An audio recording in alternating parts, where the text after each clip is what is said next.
بسم اللہ الرحمن الرحیم۔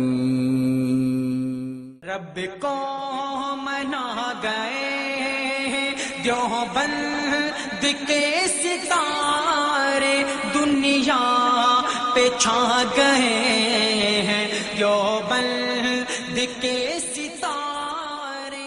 رب صحابہ کرام نے پوچھا ایسے موقع پر کیا کیا، کون سی چیز اتھینٹک ہے، کس چیز کو ہم معیار بنائیں۔ نبی پاک صلی اللہ علیہ وسلم نے ارشاد فرمایا ما انا علیہ و اصحابی، جو بات وہ موقف ٹھیک ہے جس میں میں ہوں وہ میرے صحابہ کیا ہے۔ دوسری حدیث میں نبی پاک صلی اللہ علیہ وسلم نے یوں بھی فرمایا علیکم بسنتی وسنت الخلفاء الراشدین، تم میری سنت کو مضبوطی سے پکڑنا، خلفاء راشدین کی سنت کو مضبوطی سے پکڑنا۔ آپ صلی اللہ علیہ وسلم پوری دنیا کی ہدایت کے لیے آئے، اور نبی پاک صلی اللہ علیہ وسلم کے لائے ہوئے دین کی خصوصیت ہے کہ آپ صلی اللہ علیہ وسلم نے زندگی کے ہر شعبے سے متعلق امت کو رہنمائی دی۔ اسلام چند رسومات کا نام نہیں ہے یا چند مسائل پہ اختلاف اور مناقشت مشاجرت بحث و مباحثے کا نام نہیں۔ نبی پاک صلی اللہ علیہ وسلم نے پورا دین ہم کو دیا ہے۔ نبی پاک صلی اللہ علیہ وسلم کی امت کو چاہیے پورے دین کو لے کر چلے۔ آپ صلی اللہ علیہ وسلم کی امت میں 73 فرقوں کا پیدا ہونا یقینی بات ہے، کیونکہ نبی پاک صلی اللہ علیہ وسلم نے ارشاد فرمایا تھا کہ بنی اسرائیل 72 فرقوں میں بٹے تھے اور تم 73 میں بٹو گے۔ اختلاف تو یقینی ہے۔ اب بعض مواقع بعض حالات ایسے ہوتے ہیں جب بھی کوئی نئی جماعت یا نیا طبقہ پیدا ہوتا ہے، چند ایک مسائل کو زیر بحث لا کر امت میں تفریق پیدا کرتا ہے۔ جس طرح کہ ہمارے یہاں بعض طبقے ہیں، ان کی تقریر پڑھیں، ان کی تقریر سنیں، تحریر پڑھیں، کوئی بھی آپ ان کے شعبے میں جا کے دخل دے کے دیکھیں، آپ کو یہی بات ملے گی کہ وہ اہل بات کا نام لیتے ہیں، اور اس کی آڑ میں صحابہ کرام رضوان اللہ تعالیٰ علیہ مجمعین کے خلاف باتیں بھی کرتے ہیں، بدگمانی بھی ہے، بدزبانی بھی ہے۔ بعض حضرات ایسے ہیں نبی پاک صلی اللہ علیہ وسلم سے محبت اور عشق کے دعوے دار ہیں، اس کی آڑ میں چند ایک مسائل کو زیر بحث لا کر لوگوں کو آئے دن پریشان کرتے ہیں۔ بعض مواقع میں ایسا بھی ہوا کہ مسجدوں میں لڑائی ہو گئی، قتل و غارت ہو گئے، لوگ زخمی ہو گئے۔ اس طرح ہندوستان میں جب انگریز آیا، اس وقت جہاں اور بہت سارے مسائل کھڑے ہوئے، ایک مسئلہ یہ بھی کھڑا ہوا کہ اسلاف کے خلاف بدگمان کرنے کے لیے کچھ حضرات کھڑے ہوئے اور انہوں نے مستقل محاذ آرائی شروع کی، ایسے مسائل کہ جن کی بنا پہ پاک و ہند میں آج تک چیلنج بازی، لڑائی جھگڑا الگ مسجد یا مسجدوں میں فساد نہیں ہوا تھا، ان مسائل پہ چیلنج بازی شروع کی۔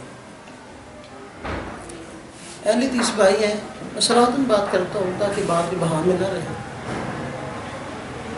ان کے بڑے عالم تھے مولانا محمد حسین بطالوی صاحب، انہوں نے ہندوستان میں سب سے پہلے ہندوستان کی تاریخ میں اس مسئلے پر بحث چلی۔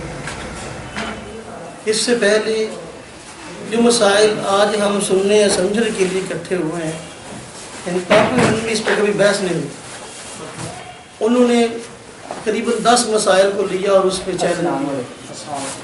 کوئی آدمی میرے سوال کا جواب دے، یہ میرے سوالات ہیں، اور ان کے کوئی آدمی جوابات دے.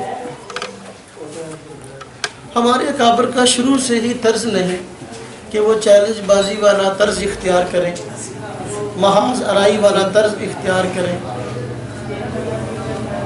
پہلے تو اس موقع پہ ہمارے اکابر نے توجہ نہ دی. انگریز ہندوستان میں تھا، بہت بڑی مصیبت تھی، اس کو نکالنے کے در پہ تھے.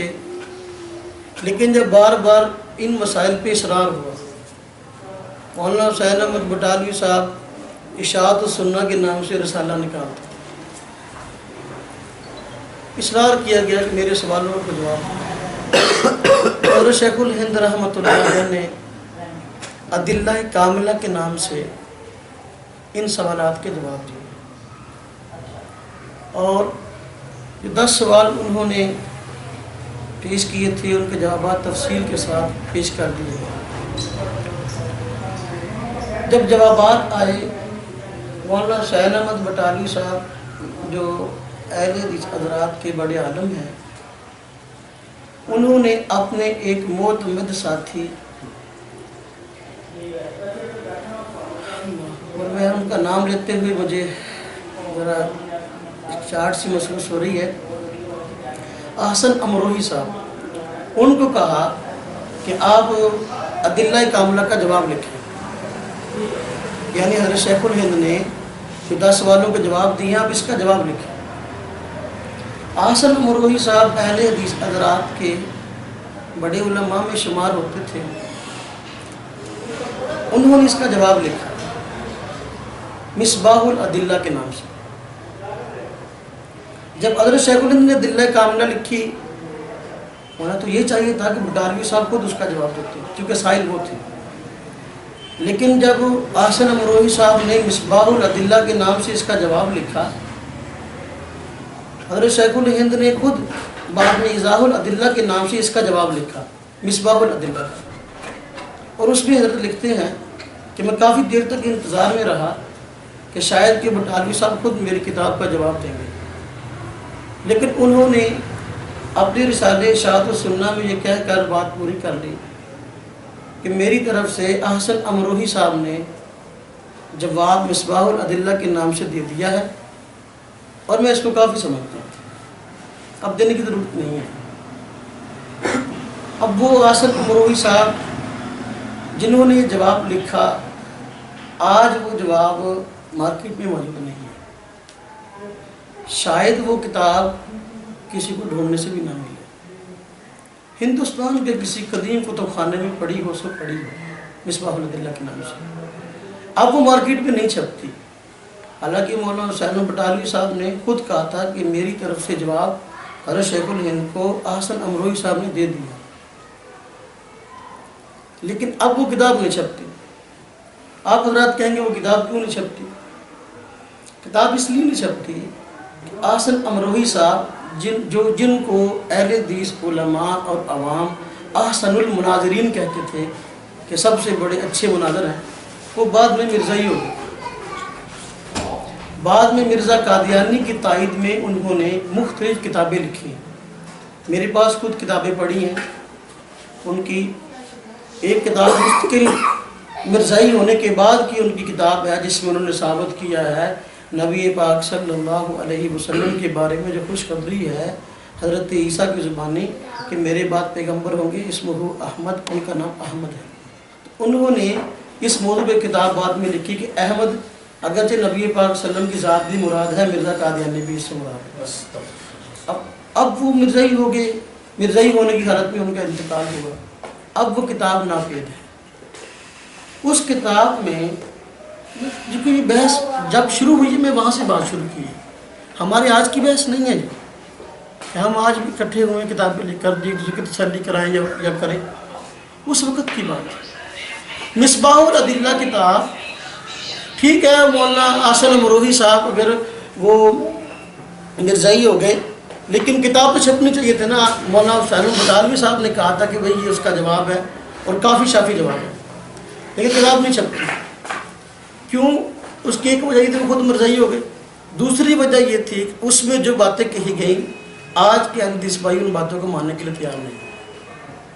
مثلا رفع دین کا جھگڑا ہے, آمین اونچے کہنے کی بحث ہے, یا یہ ہاتھ کہاں باندھنے ہیں اس کی بحث ہے, یا اپنا امام کے پیچھے قرآن پڑھنا کہ نہیں پڑھنا اس کی بحث ہے.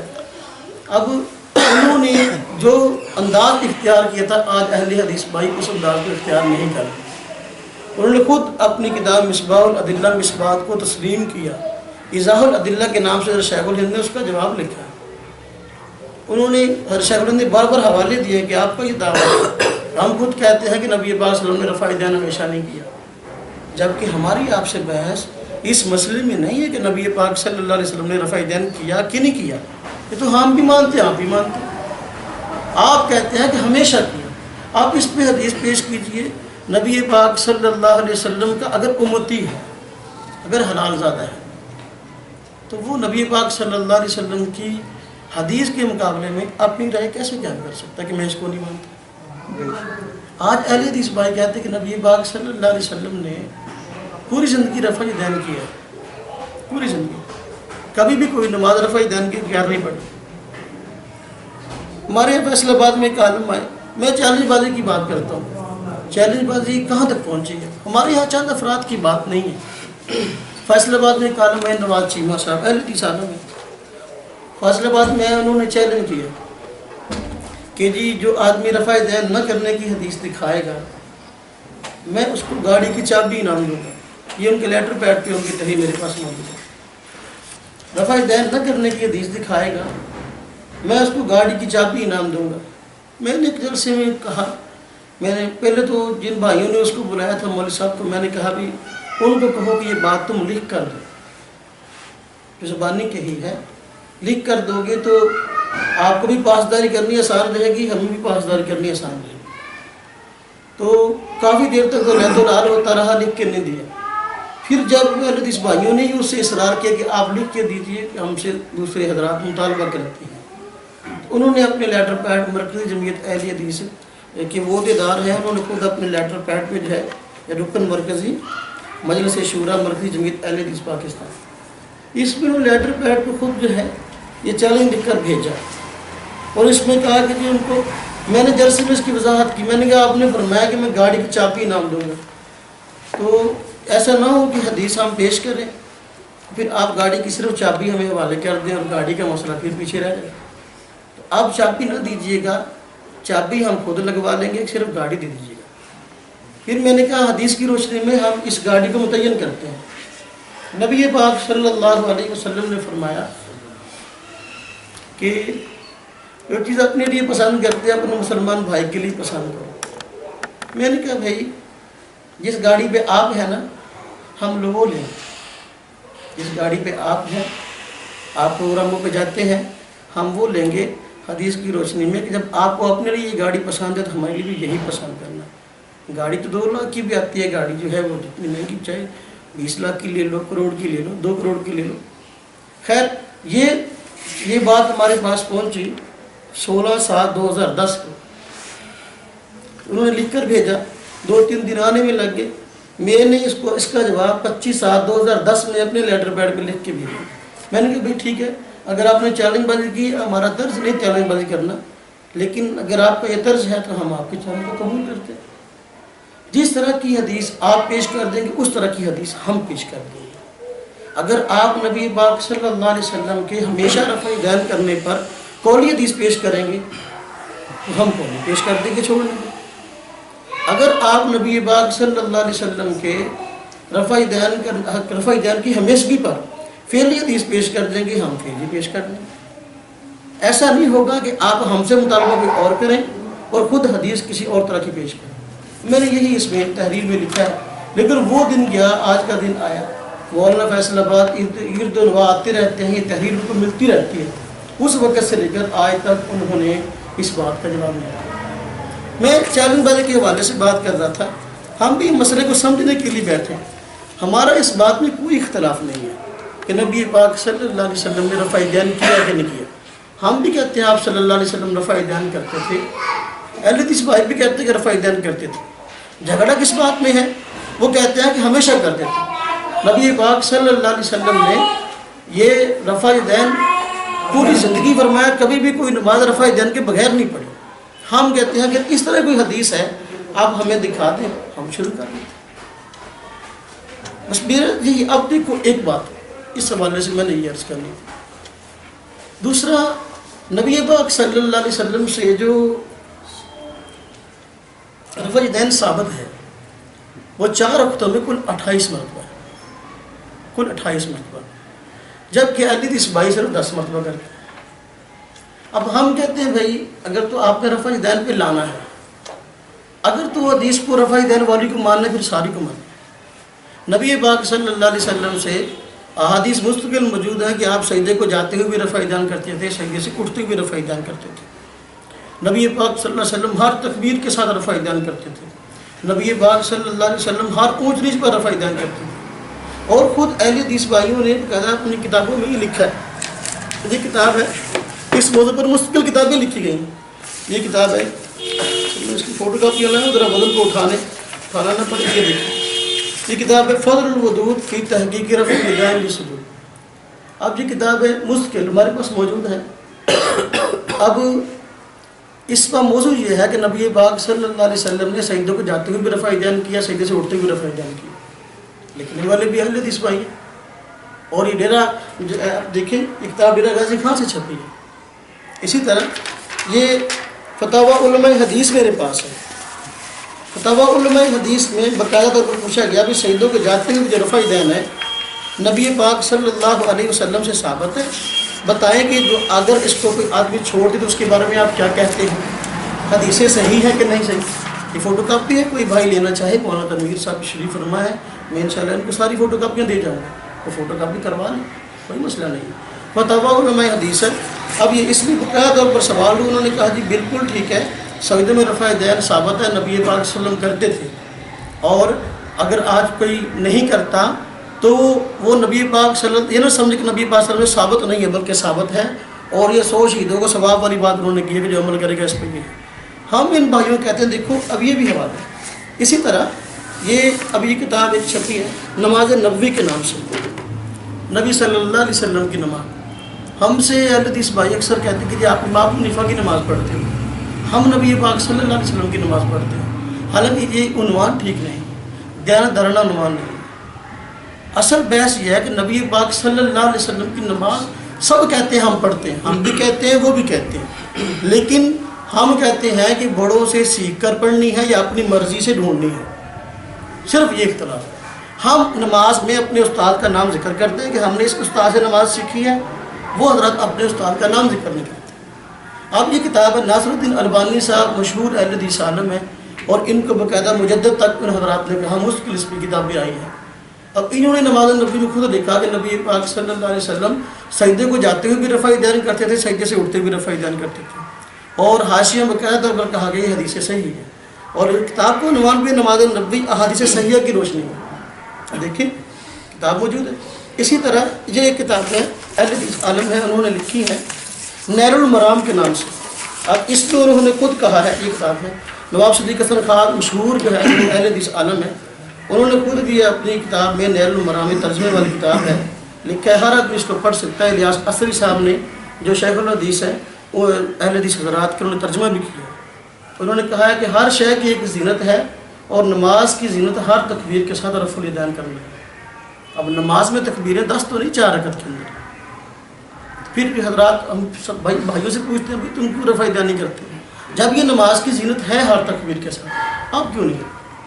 پھر اسی طرح یہ دیکھیں، یہ ایک اور کتاب ہے اسی عنوان سے کہ نبی پاک صلی اللہ علیہ وسلم بیک کیجیے، کتاب ایک آئی، ہمارے ایک عالم تھے مولانا جمیل صاحب، انہوں نے کتاب لکھی تھی رسول اکرم کا طریقہ نماز، اس کا جواب مشہور اہل حدیث عالم ہیں اور رئیس ندوی صاحب جامعہ سلفیہ بنارس کے بڑے شیخ الحدیث استاد تھے، ان کے نام کے ساتھ شیخ الاسلام بھی لکھا ہوئی ہے، میری تھا ان کی کتاب ہے شیخ الاسلام نام کے ساتھ لکھا ہوا ان کے، اس کی جیب میں کتاب انہوں نے مولانا جمیل صاحب کی کتاب کا جواب دیا ہے. کتاب کا نام ہے رسول اکرم کا صحیح طریقہ نماز. یعنی انہوں نے کہا کہ آپ کا طریقہ ٹھیک نہیں ہے, ہم پیش کرتے ہیں نبی پاک صلی اللہ علیہ وسلم کا صحیح طریقہ نماز کیا ہے. اب دیکھیے انہوں نے پھر اس میں جا بجا طور پر لکھا ہے کہ سجدے میں رفع دین جو ہے وہ کرنا چاہیے, یہ مستحب. اور خود لکھا 4 رکعت کی نماز میں 26 مرتبہ رفع دین ہے, صفحہ نمبر 496 پہ لکھا ہے. ہر تکبیر کے ساتھ رفع دین ہے 498 صفحہ نمبر پہ لکھا ہے.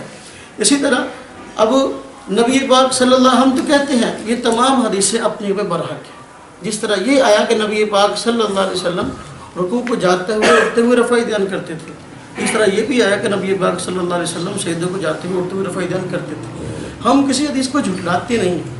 آج ہمارا جو اصل میں بحث ہے نا, اہل حدیث بائی صرف رکوع کے رفع دین کی طرف دعوت دیتے ہیں, سجدوں کے رفع دین کی طرف دعوت نہیں دیتے. ہم کہتے ہیں بھائی اب حدیث سے ثابت تو سارا رفع دین ہے, آپ کے علماء بھی اس کو تسلیم کر چکے ہیں, تو پھر ادھورا رفع دین آپ کیوں کرتے ہیں؟ مجھے ایک سوال کرنے دیں آپ. جی آپ حدیث کو مانتے ہیں؟ بالکل. یہ رفع دین سجدوں میں کرنے والی جائز ہے, صحیح ہے, آپ کیوں نہیں کرتے اس پر؟ ہم کہتے ہیں نبی پاک صلی اللہ علیہ وسلم نے چھوڑ دیا, ہم نے بھی چھوڑ دیا. چھوڑنے کی دکھائیں نا. اب آپ نے کہا رفع الدین رکوع والی رفع الدین نبی صلی اللہ علیہ وسلم کے آخری صحابی سے بھی ثابت ہے, آخری زندگی سے بھی ثابت ہے, اصلاً اور ہاں مالک بن حویرث رضی اللہ تعالیٰ عنہ سے. ٹھیک دکھائیں گے ہے, آپ مجھے. اس کے بعد میری بات سنیں, میری بات سنیں. جس طرح آپ زبانی باتیں سنا رہے ہیں نا, میں بھی زبانی باتیں, میں نے جتنے حوالے دیے میری بات سر, میری بات نہیں پوری. پوری ہوئی, میری بات پوری ہونے. نبی صلی اللہ علیہ وسلم کے آخری صحابی کہتے ہیں کہ نبی صلی اللہ علیہ وسلم نے نماز پڑھی, رفع الدین کیا رکوع میں جاتے ہوئے, رکوع سے اٹھتے ہوئے. حالانکہ انہوں نے اپنا سجدوں کے درمیان نہیں کیا. جب آخری صحابی یہ بات کر رہے ہیں, ہم کون ہوتے ہیں کہ اپنی مرضی سے سجدوں کے درمیان کرنا؟ اگر آپ کہہ رہے ہیں کہ وہ احادیث ٹھیک ہیں سجدے میں جانے والی, پھر اس پہ عمل کریں. آپ کیوں نہیں کرتے؟ ہم تو کہتے ہیں آخری صحابی ثابت نہیں ہے, اس لیے ہم نہیں کرتے. آخری صحابی جو ہے کیا وہ سجدوں کی حدیث نقل نہیں کرتے؟ پہلی بات بھائی میرے پاس سمجھے بات, ہم نے سمجھنے میں بحث نہیں کی, بحث کرنی تو ہم کسی عالم سے آپ نہ کرنے کی آپ نے سنا دی ہیں کہ اتنی ساری ہیں, کوئی دکھائیں آپ مجھے. پریشان نہ ہو, اگر آپ نے سوال کرنا بالکل.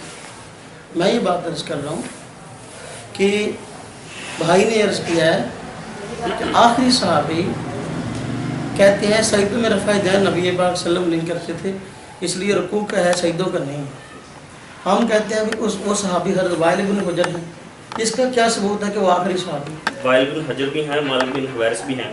یہ غزوہ تبوک کے بعد یہ 9 ہجری میں یہ مسلمان ہوئے ہیں. جب نبی صلی اللہ علیہ وسلم کی عمر 62 برس تھی, تب وہ نبی صلی اللہ علیہ وسلم کی زندگی کے انہوں نے آخری جو دن تھے نا 2.5 مہینے کے بعد, اس کے بعد نبی صلی اللہ علیہ وسلم دنیا سے پردہ فرما گئے تھے. 20 دن انہوں نے نبی صلی اللہ علیہ وسلم کے پیچھے نماز پڑھی, اور حدیث میں کہتے ہیں کہ میں نے نبی صلی اللہ علیہ وسلم کے پیچھے نمازیں پڑھی, میں نے ایک بھی نماز ایسی نہیں دیکھی کہ نبی صلی اللہ علیہ وسلم نے بغیر رفع دین کے پڑھی ہو. اس حدیث کا ترجمہ ہے کہ نبی پاک صلی اللہ علیہ وسلم نے ایک بھی نماز رفع دین کے بغیر نہیں پڑھی. کوئی ایک حدیث آپ مجھے کھول کے دکھائیں گے؟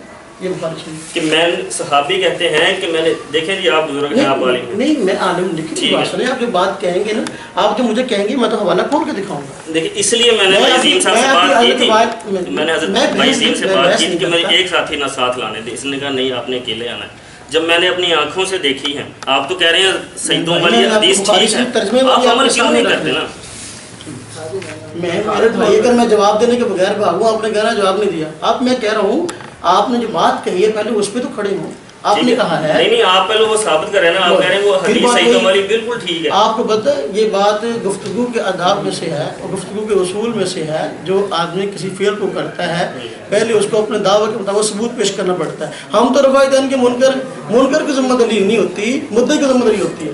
آپ نے کہا آخری صحابی ہیں وہ کرتے ہیں سجدے میں رفع دین, آپ تو منکر ہیں, ہم کسی کی دلیل پیش کریں. مان گیا. دیکھو میں نے یہ نہیں کہا ہمارے پاس دلیل نہیں ہے, دیکھیے مجھ سے گفتگو کریں, مجھ سے گفتگو کریں. میں بھائی سے پہلے کہا تھا مجھے ایک ساتھی ساتھ لانے دیں آپ, ٹھیک ہے.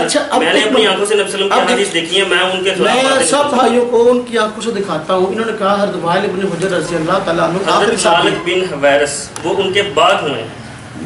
ٹھیک ہے, حضرت مالک بن حویرث رضی اللہ تعالیٰ عنہ, حضرت وائل بن حجر رضی اللہ تعالیٰ عنہ, دونوں کی بات یہ ہے کہ ماشاءاللہ علیم اللہ پاک نے ان کو علم دیا, بڑے ہیں یہ.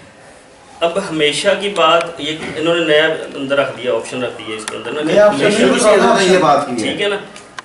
صحابہ سے تقریباً جو ہے نا خلفاء راشدین کی آپ بات کریں ان سے ثابت ہے، ٹھیک ہے، 5 احادیث بخاری شریف میں، 6 مسلم شریف میں رفع الیدین کرنے کی کہ صحابی کہتے ہیں ہم نے نبی صلی اللہ علیہ وسلم کے پیچھے نماز پڑھی، نبی صلی اللہ علیہ وسلم نے رکوع میں جاتے ہوئے رکوع سے اٹھتے ہوئے رفع الیدین کیا. میرے بھائی دیکھو، ٹھیک ہے نا. میری بات اب یہ کہہ رہے ہیں انہوں نے روک دیا یا مسعود کر دیا، یہ کہاں بات کاٹے، یہ دکھائی جائے نا بات کا مقصد کو مطلب دیکھیں ہے. اگر میں بخاری شریف سے نبی پاک صلی اللہ علیہ وسلم کی نماز کا تذکرہ ہو، رفع الیدین نہ ہو، میں دکھاؤں تو پھر یہ سارے ساتھی بیٹھے ہیں، ایک منٹ میں آپ کی بات کاٹ رہا ہوں. یہ سارے ساتھی بیٹھے ہیں، آپ ان کو رفع الیدین کا بتائے بغیر وہ حدیث سنا دیں بخاری شریف والی. اگر ان میں سے ایک ساتھی بھی کہہ دے کہ اس میں رفع الیدین سے روکا گیا ہے تو آپ جو کہیں گے کروں گا میں. ایک منٹ، روکا گیا ہے، دیکھیے بھائی میری بات سمجھیں، روکنا اس کام سے ہوتا ہے جس کا حکم دیا گیا ہو. آپ ذخیرہ حدیث میں سے کوئی ایک حدیث مجھے کھول کے دکھائیں آپ نے حکم دیا ہو رفع الیدین کی. تکبیر تحریمہ کا حکم ہے. ارے بھائی جو بات متفق علیہ ہے اس کے بارے میں کچھ جھگڑتے ہو، اس میں اختلاف ہے کسی کا؟ نہیں، آپ اگر تو اس میں اختلاف ہے اس میں ماننے والے ہیں نا، آپ حدیث سے کیوں ہم کہتے ہیں جو بات اتفاق کی ہے اس کو درمیان میں نہ لائیں، جو اختلافی مسئلہ ہے اس کو حل کریں. اب میں کوئی تیسرا مسئلہ شروع کر دوں گا پھر ہم کہتے ہیں دیکھو بات سمجھو میرے بھائی، آپ نے بات کی ہے، آپ یا تو اس بھائی کو فون کر لو. آپ نے کہا آخری صحابی حضرت وائل بن حجر، حضرت مالک بن حویرث. میں کہتا ہوں ان سے روایات میں دکھاتا ہوں، رفع الیدین سجدے کے رفع الیدین کی بھی، سجدے کے رفع الیدین کی روایت حضرت وائل بن حجر سے میں دکھاتا ہوں، اور نہ کرنے کی بھی میں دکھاتا ہوں. آپ ہمیشہ کے دکھائیں. دیکھیں دونوں حضرات کی دیانتداری کیا ہے. میں کہتا ہوں میری دیانتداری یہ ہے کہ میں نبی پاک صلی اللہ علیہ وسلم کی نماز پیش کروں، اس میں رکوع کا رفع الیدین نہ ہو. ان کی دیانتداری یہ ہے کہ یہ نبی پاک صلی اللہ علیہ وسلم کی نماز دکھائیں صحابہ سے، اس میں اس بات کا تذکرہ ہو کہ آپ نے کبھی رفع الیدین کے بغیر نماز نہیں پڑھی، ہمیشہ پڑھی. بس دیکھو یہ دونوں کی دیانتداری ہے. اگر میں ڈنڈی ماروں تو میں مجرم، یہ ڈنڈی مارے تو یہ مجرم. جھگڑا کیوں نہیں ختم ہو رہا؟ اس لیے نہیں ہو رہا. دیکھو یہ ہمیشہ اور کبھی رفع الیدین کے بغیر نماز نہ پڑھنا دکھائیں. میں نماز دکھاؤں بخاری سے، صحابی کہہ رہے نبی پاک صلی اللہ علیہ وسلم کی نماز ہے اور اس میں رفع الیدین نہ ہو، میں دکھا دیتا ہوں بخاری سے ختم پابند ہوں. یہ دیکھیے ایک منٹ پہلے انہوں نے بھائی نے بات کی حضرت وائل بن حجر آخری صحابی ہیں. میں کہہ رہا ہوں یہ سنن ابی داؤد ہے، ہر آدمی ترجمے والی کتاب سے پڑھ سکتا ہے. یہ لکھا ہے سجدوں میں رفع الیدین کرنے کی بات ہے، ان سے تو سجدوں کا رفع الیدین بھی موجود ہے. آپ کیوں نہیں کرتے؟ اگر حضرت وائل بن حجر رضی اللہ تعالیٰ عنہ آخری صحابی ہیں، 9 ہجری مسلمان ہوئے، ٹھیک ہے، آپ کی بات کو مان لیا، آپ سجدوں میں رفع الیدین کیوں نہیں کرتے؟ یہاں تو مستقل عنوان ہے سجدوں میں رفع الیدین. پڑھیں حدیث کو، ہر آدمی اس حدیث کو پڑھ لے. رفع الیدین کی بات ہے. میں نے بھائی کو کہا بھائی دیکھو اب آپ اہل حدیث بھائی ہوئے ہیں نا، کس دلیل کی بنیاد پہ ہوئے نا؟ آپ نے خود تحقیق کی ہے یا کسی کی بات مانی ہے؟ تحقیق کی ہے سر. تحقیق کی کیسے کی ہے؟ دونوں طرف سے مسائل پوچھے، تبلیغی جماعت میں رہتے ہوئے میں نے مسائل پوچھے. چلیں اب دیکھیں نا، اب میں بھائی سے پوچھتا ہوں بھائی دیکھیں واللہ میں آپ کو لاجواب کرنے کے لیے سوال نہیں کر رہا، میرے فرشتے لکھ رہے ہیں جو میں سوال کر رہا ہوں. جھوٹے پر لعنت ہے. دین کے نام پہ ہم نے کسی فراڈ کرنا ہے، کسی کو نیچا دکھانا ہے، تو میں کہتا ہوں کہ اس سے بڑا لعنتی کوئی نہیں ہے. اب یہ بات دین کو سمجھ یہ جو حدیث سنائی ہے نبی صلی اللہ علیہ وسلم رفع الیدین سے روکا ہے یا فاتحہ سے روکا ہے؟ نبی پاک صلی اللہ علیہ وسلم نے رفع الیدین کا حکم کیوں نہیں دیا نماز سکھانے؟ نبی صلی اللہ علیہ وسلم بھائی میری بات کے کے پہلے جواب، میں آپ سے بات عرض کر رہا تھا کہ آپ نے میں جو بات میں عرض کر رہا تھا اس کی بات طرف ہے. میں نے آپ کہہ رہے کہ میں نے تحقیق کی بنیاد پہ جو ہے نا جو بھی کیا ہے، جو مسلک چینج کے جو بھی ہے، میں کہتا ہوں بھائی وہ ایک حدیث ہمیشہ رفع الیدین کی ہمیں بھی دکھا دو، ہم بھی شروع کر دیں. آپ خود اگر آپ خود حدیث نکال کے دکھا بھی نہیں سکتے، وہ کیسی تحقیق ہے جس کی پیچھے آپ پڑھیں؟ آپ مجھے صرف یہ حدیث دکھا دے کہ حضور اکرم صلی اللہ علیہ وسلم کو کسی صحابی نے دیکھا نماز پڑھتے ہوئے، وہ یہ کہہ دے کہ میں نبی صلی اللہ علیہ وسلم کو نماز پڑھتے ہوئے دیکھا، انہوں نے رکوع میں جاتے ہوئے رکوع سے اٹھتے ہوئے رفع الیدین نہیں کیا. آپ نہیں کا لفظ دکھا دیں.